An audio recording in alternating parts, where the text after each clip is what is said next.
Halo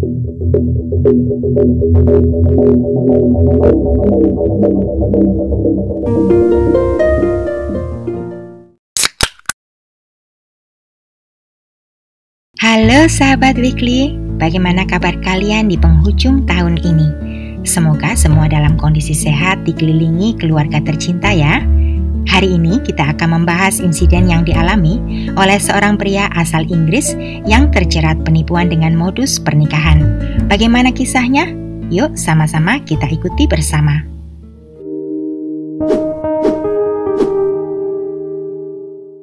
James bukanlah nama sebenarnya. Pada tahun 2017, pria asal Inggris berusia 52 tahun menjadi korban penipuan di Ukraina. James merasa sangat bodoh dan malu. Itu sebabnya dia tidak pernah mengungkapkan nama aslinya.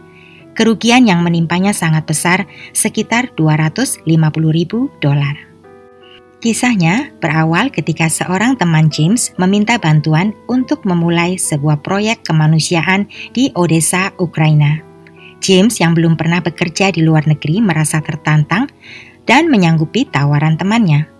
Akhirnya pada tahun 2015, James pun mendarat di Odessa. Karena tidak bisa berbahasa Rusia, maka James didampingi seorang penerjemah lokal bernama Julia. James yang memiliki pekerjaan tetap di Inggris, terpaksa pulang pergi dari Inggris ke Odessa demi menjalankan misi kemanusiaan itu. Hingga pada suatu hari di musim dingin yang buruk, Odessa dilanda hujan salju yang parah, membuat seluruh proyek terpaksa terhenti sementara. Karena tidak banyak kegiatan yang bisa dilakukan, Julia berinisiatif mengenalkan James pada seorang temannya yang bernama Irina untuk menemani James mengisi waktu luangnya. Tanpa disadari James, perkenalannya dengan wanita itu adalah awal dari bencana. Irina berusia 32 tahun, berasal dari daerah Donetsk. Irina memiliki masa lalu yang penuh cobaan. Wanita itu bertumbuh di daerah konflik. Selain itu, Irina sudah pernah menikah 2 kali yang membuatnya trauma pada laki-laki lokal. Tak butuh waktu lama, James langsung jatuh hati pada Irina yang muda dan cantik. Perbedaan usia di antara mereka sudah tak jadi masalah. Setiap James pulang ke Inggris, dia sudah tidak sabar untuk kembali ke Odessa menemui pujaan hatinya, Irina. Hanya ada satu kendala yang menurut James cukup mengganggu. Irina tidak bisa berbahasa Inggris dan James tidak bisa bahasa lokal. Sehingga kemanapun keduanya pergi, Julia sang penerjemah akan selalu mendampingi. Tentu tidak gratis. James harus membayar jasa Julia setiap kencan sebesar $150. Selain biaya penerjemah, James juga mengeluarkan uang yang tidak sedikit untuk makan di restoran mewah dan menonton opera sesuai permintaan Irina. Tentu James saat itu tidak keberatan karena dia sudah jatuh cinta. Sebuah aplikasi pesan singkat yang dilengkapi fitur penerjemah menjadi media bagi James dan Irina berkomunikasi dengan bebas tanpa kehadiran Julia. Kamu telah mengubah sebuah dongeng percintaan menjadi kenyataan.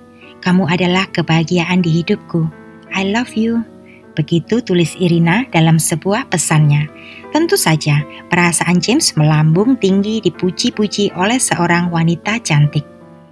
Meski sudah beberapa bulan menjalin hubungan, namun James tidak bisa bebas menunjukkan kasih sayangnya secara fisik.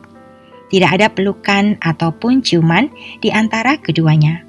Selain karena Julia sang penerjemah selalu hadir di antara mereka, Irina beralasan dirinya berprinsip untuk tidak bersentuhan sebelum menikah. Bukannya merasa aneh, James justru bangga memiliki kekasih yang memiliki moral. Setelah beberapa bulan menjalani hubungan, Julia dan Irina mulai mendesak agar James segera melamar Irina. Sebenarnya saat itu James masih sedikit meragukan kesungguhan Irina padanya, tetapi pesona Irina lebih besar dari keraguannya. Hingga akhirnya di bulan November tahun 2016, pesta pertunangan keduanya dirayakan di Villa Otrada. Tentu lagi-lagi semua biaya ditanggung oleh James. Sedangkan pernikahan James dan Irina rencananya akan dilaksanakan 8 bulan kemudian.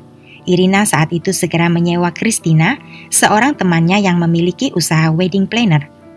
Di saat bersamaan, James mulai mempersiapkan kepindahan Irina ke Inggris setelah menikah nanti. James selalu membayar biaya kursus bahasa Inggris untuk Irina agar pengurusan dokumen kepindahan jadi lebih lancar. Sayangnya, rencana James terhalang oleh rumitnya urusan antar negara. Proses kepindahan Irina bisa memakan waktu tahunan. Akhirnya James merubah rencananya. Dia mengorbankan kehidupannya di Inggris, meninggalkan teman serta keluarga, kemudian memutuskan pindah dan menetap di Ukraina bersama Irina. James kemudian mengundurkan diri dari pekerjaannya di Inggris, lalu menjual rumahnya di sana. James berencana dengan uang hasil penjualan rumahnya di Inggris, dia akan membeli sebuah apartemen di Ukraina. Tak terduga, sebuah masalah lain muncul saat James hendak mentransfer uang hasil penjualan rumahnya ke rekening Irina. Proses transfer antar negara di Ukraina ternyata cukup rumit dan super ketat hingga dapat memakan waktu yang lama. Sedangkan pernikahan mereka sudah di depan mata.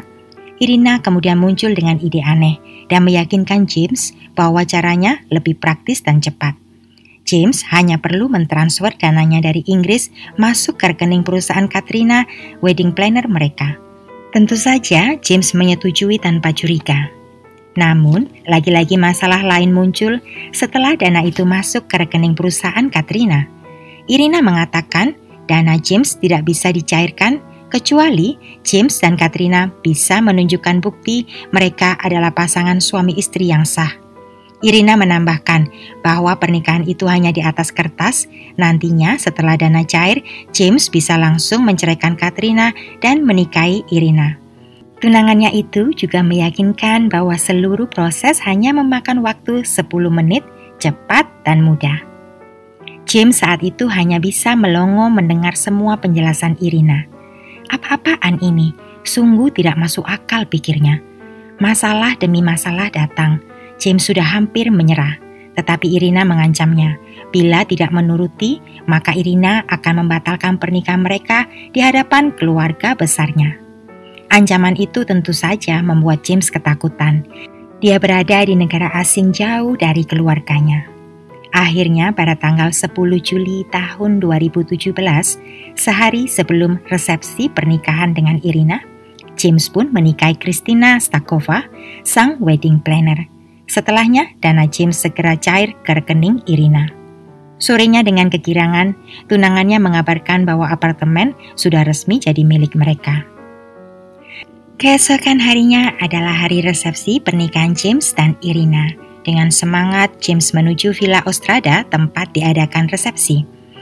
James berpikir untuk menyelesaikan semua prosesi acara, kemudian segera menceraikan Christina, lalu menikahi Irina di kantor catatan sipil. James sudah tidak sabar memulai keluarga baru bersama kekasihnya. Resepsi itu memakan biaya sebesar $20.000.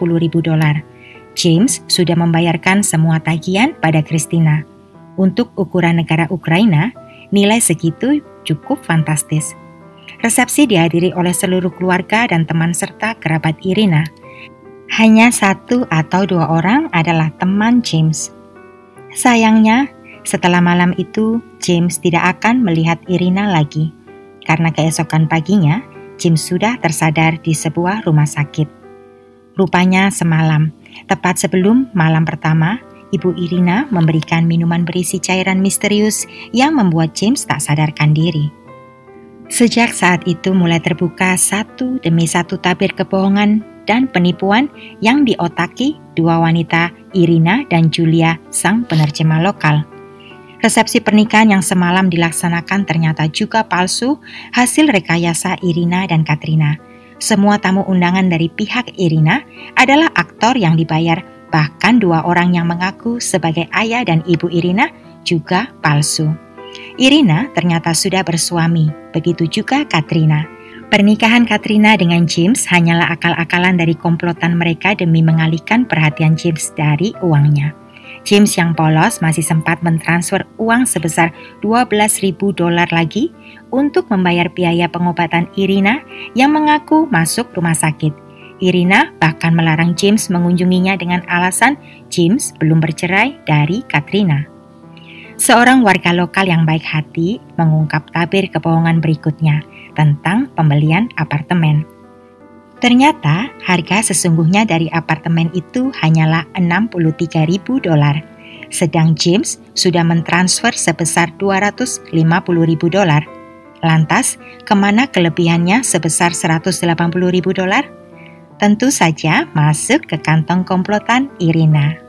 Setelah tersadar telah menjadi korban penipuan besar-besaran, hati James hancur berkeping-keping.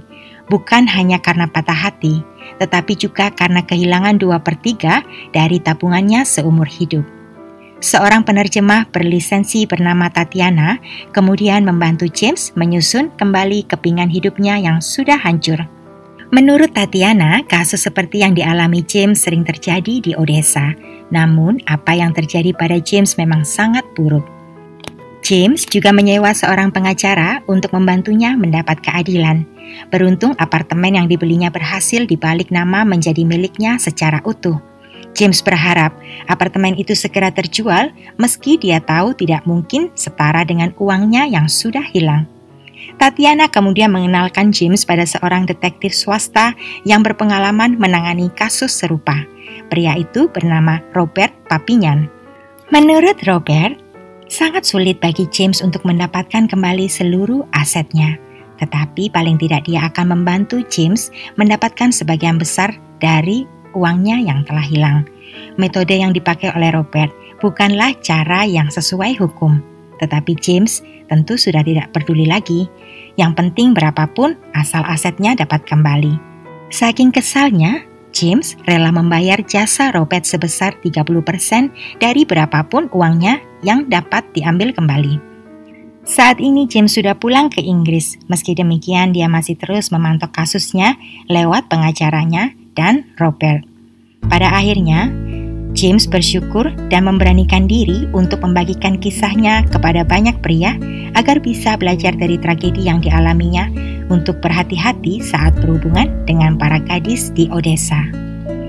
Selain itu, kasus yang menimpa James mendapat perhatian cukup luas di Inggris hingga British Foreign Office mengeluarkan sebuah travel warning kepada warga Inggris yang akan berkunjung ke Odessa agar waspada akan adanya modus penipuan berkedok asmara dengan resiko kehilangan materi yang tidak bisa diambil kembali.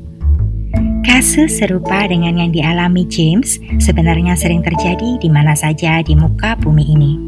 Banyak orang yang tega mencelakai orang lain demi mendapatkan uang. Semoga kasus kali ini memberi manfaat bagi kita semua. Weekly mengucapkan selamat menyambut tahun baru ya. Stay safe, stay healthy, and see you in the next case. Terima kasih.